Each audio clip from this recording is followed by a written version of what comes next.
ำหรับช่วงต่อไปนะคะก็จะเป็นประเด็นที่น่าสนใจรับรองว่าไม่แพ้เมื่อวานเลยนะคะในการวางกลยุทธ์สู่ความสำเร็จด้วยกรณีศึกษาจากประเทศสิงคโปร์ค่ะเราจะได้ฟังถึงประโยชน์ของการพัฒนานิสัยการอ่านตั้งแต่วัยเด็กไปสู่การอ่านและการเรียนรู้ตลอดชีวิตเลยนะคะและการอ่านช่วยให้เกิดการพัฒนาและรักษาทักษะทางจิตใจและสังคมอย่างไรนอกเหนือจากการเรียนรู้จากสถาบันการศึกษาตลอดจนจากชีวิตการทำงานค่ะและประเทศสิงคโปร์ก็ทำให้คนหันมาตระหนักถึงความสำคัญของการอ่านและการศึกษาได้อย่างไรเนี่ยเราจะมาค้นหากุญแจกลยุทธ์สู่ความสำเร็จดอกนี้กันนะคะกับการบรรยายพิเศษในหัวข้อ Social and Cognitive Benefits of Lifelong Reading โดยดร.เอ็น วรประสาทอดีตผู้บริหารสูงสุดคณะกรรมการหอสมุดแห่งชาติสิงคโปร์ประเทศสิงคโปร์ค่ะ May I invite Dr. N. Varaprasad,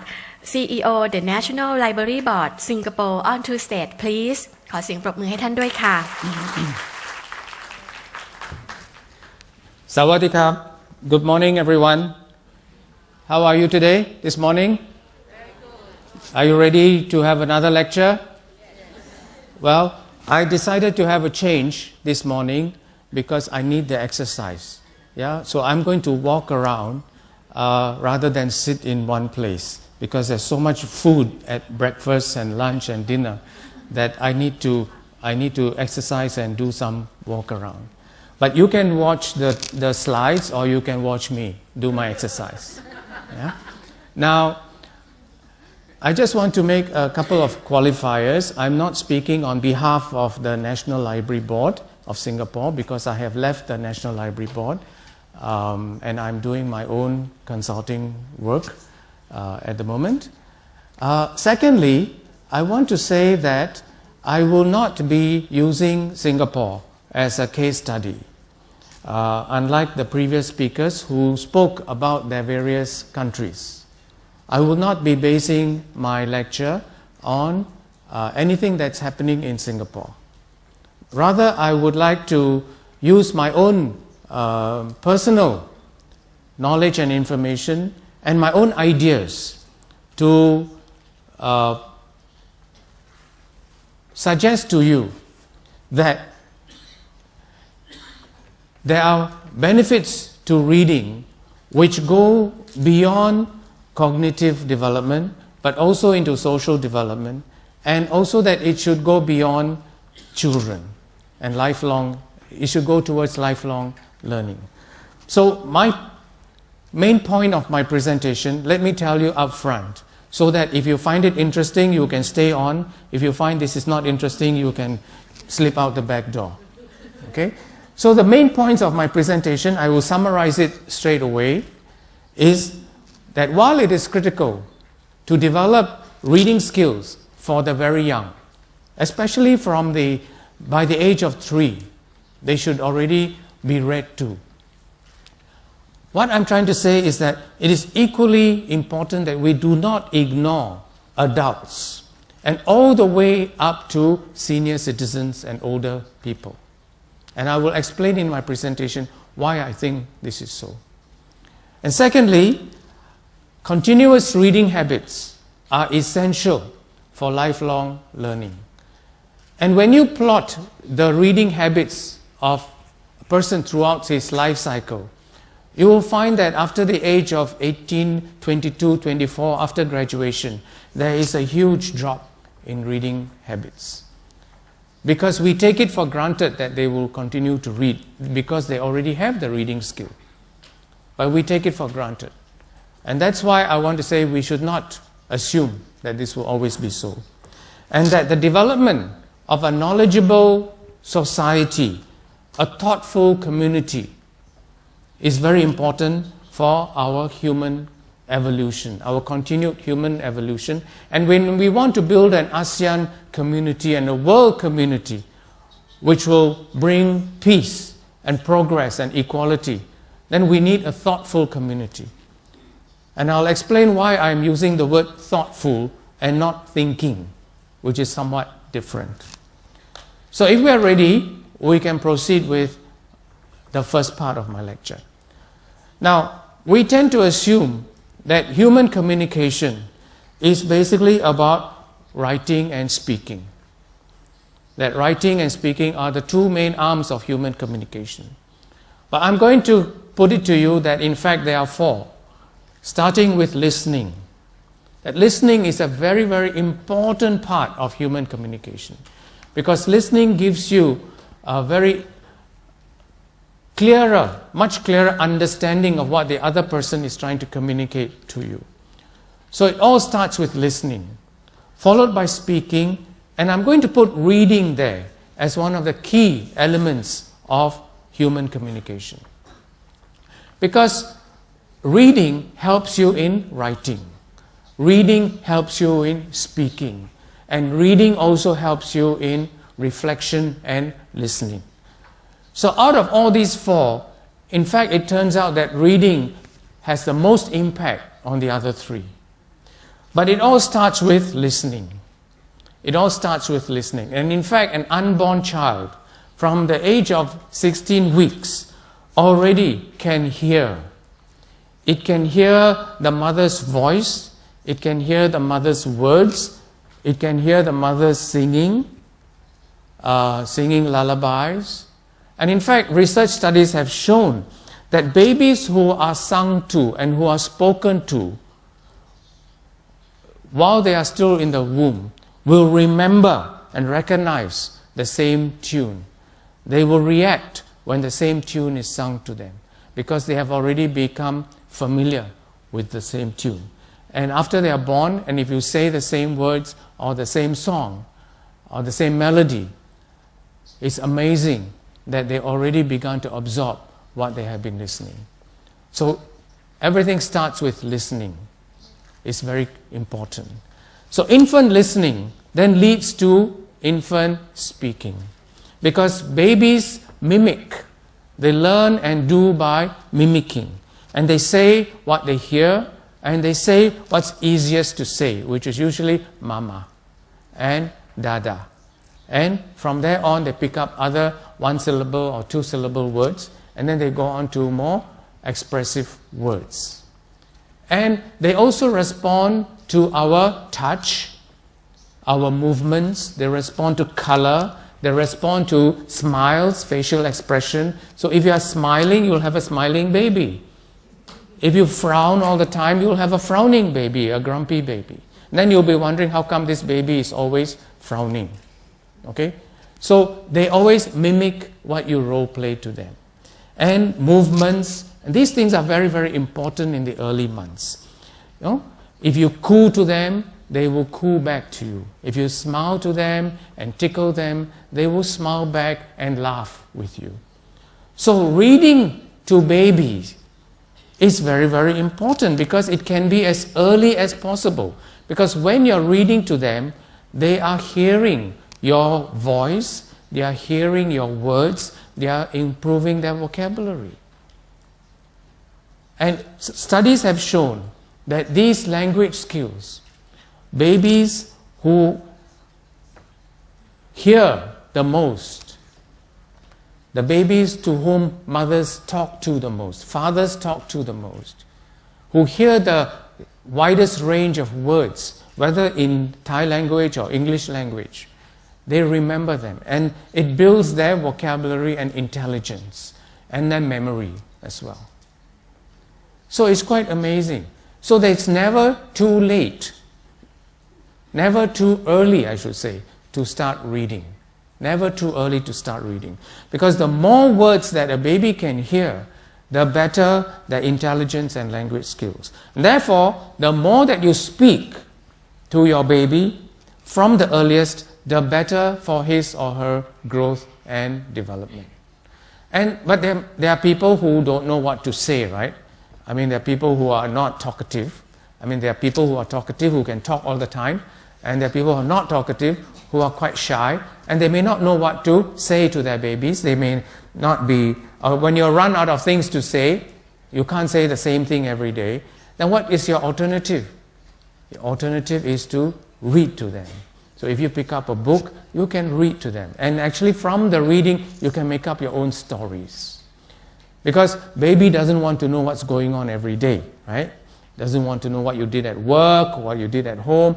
But reading is important because reading exposes them to a wide range of words. Now, it doesn't matter that baby doesn't understand. Doesn't matter that baby doesn't understand. Baby will understand in due course. Okay? So even at 2 months or 3 months or 4 months, you can always talk to your baby. And the more that you talk to your baby, the better it is. So, early reading. As the child grows up, we all know that how early reading is before the age of 7. Okay? By the time it is important to develop their cognitive development and verbal skills. Because when they go to school by grade 3, the child should have acquired basic reading skills in the language of the school. So if you're going to a Thai language school, they should know enough reading habit in Thai. Or if it's going to English language school, they should know enough.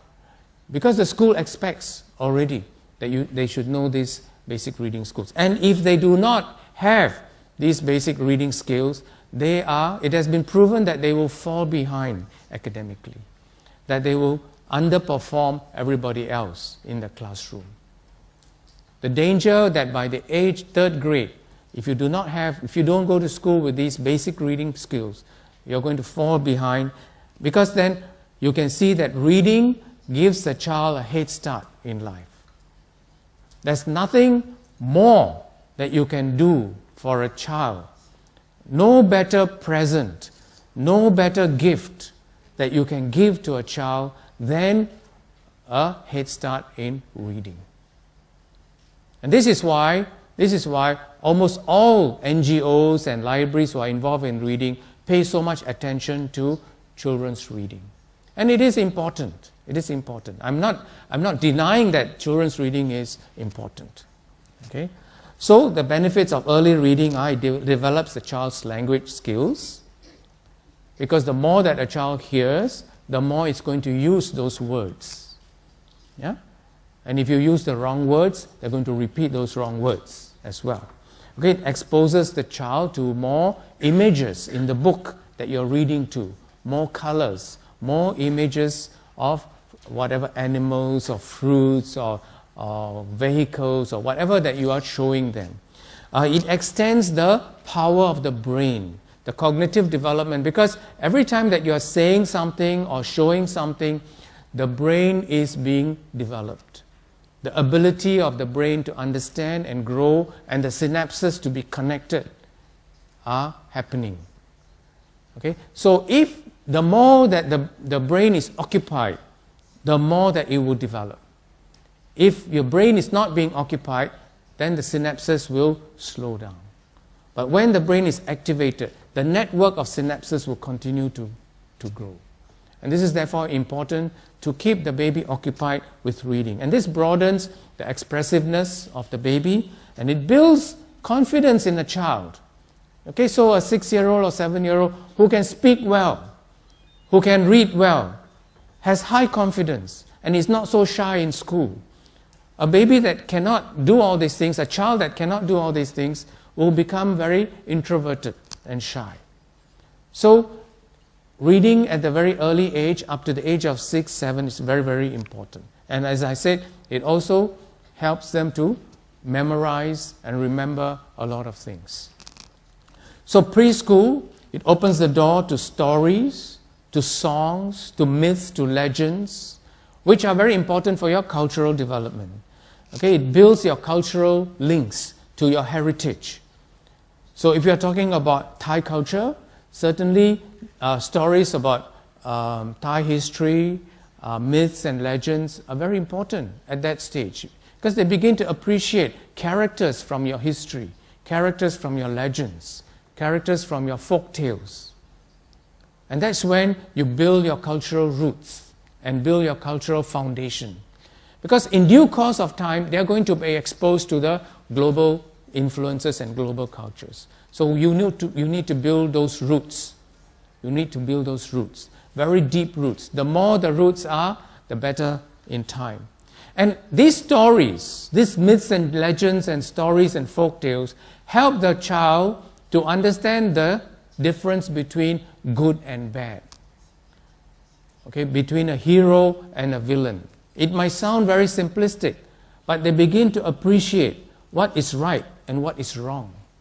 Those moral judgments are being built in through those stories. Okay? And it builds healthy curiosity because the child is always asking questions. Why is it like this?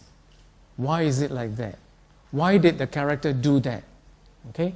And you have a chance to explain the moral decision that is being made. And of course, books provide fun and entertainment. So we go on to the later years, after pre-primary into primary. Now, when you go to primary education, reading helps the child to have access to a lot of information from school, about road safety, for example, the ability to read science, weather, climate, health, all those things, simple things. And it opens the door to the wonder of the world, the discovery of the wonder of the world through science and so on. Okay? And they will proceed to develop their imagination. Because reading now puts them in the shoes of other people. When they read, they are reading wonderful new things. Their curiosity knows no bounds. It's very easy now for them to pick up books and read. Not only fiction, not only stories, but also science, history, geography, anything that interests them. In fact, by this time, a child that has been brought up in reading will get addicted to reading, will demand to go to the library. And that example of a kid who has read all the books in the library, I remember that very well, because when I was a child, at this age group, I used to borrow books using my entire quota in the morning. And in the evening, I would go and return all those books and try to borrow another set. But in those days, we didn't have this automated checking in and checking out. It used to be every book had a card and you had a pocket and you had to put the card in the pocket and so on. So they couldn't find those cards because in one day they don't return the books. I won't get my cards back in order to be able to borrow the next set. Today with RFID, you can return and immediately borrow anywhere, anytime. So it builds your imagination, it builds future possibilities, because what they are reading now are things that is not in their daily experience. Because in their daily experience, it's about home, it's about going to school, it's about studying. But in the books, they are reading about astronomy, astronauts, occupations that they have not seen, scientists, doctors. So many occupations and adventures that they are reading about. And this tells them, look, all of this is possible. All of this is possible for me. So why don't I think about doing all this